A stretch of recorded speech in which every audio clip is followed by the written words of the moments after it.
It's interesting as you look through the teachings of Jesus in the New Testament, you'll find that Jesus often referred to vision. He talked about things that people could or could not see.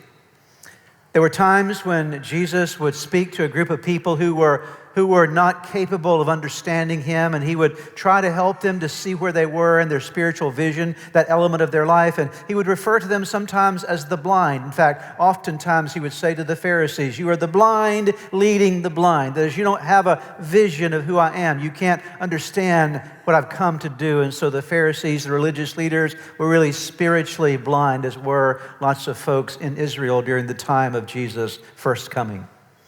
There were other people that Jesus would be amazed at because they would grasp what he was teaching. They would understand what he had to say, and he would say, "Blessed are you because you have eyes that see," or "Blessed are you because you have ears that hear." And so Jesus drew attention to the fact that they had spiritual vision, spiritual capacity.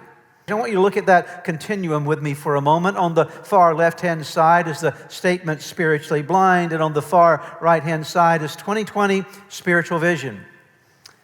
And all of us are on a journey in our lives, somewhere from left to right, hopefully. And there are many people who are spiritually blind. They never think much about God, never understand anything about who he is, never even really think about him. And so they live in a blindness when it comes to spiritual life, relationship with God. And there are others that are moving their way toward greater vision. Who is God? What does he want to do in my life? And who am I in relationship with God? Their eyes are opened further to understand God's plan and God's purpose for them.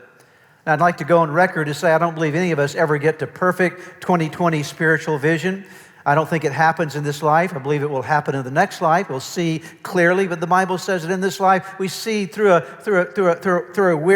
mirror, through a window darkly. We can't see as clearly as we would like, but we should all be moving in the direction of improving our spiritual vision.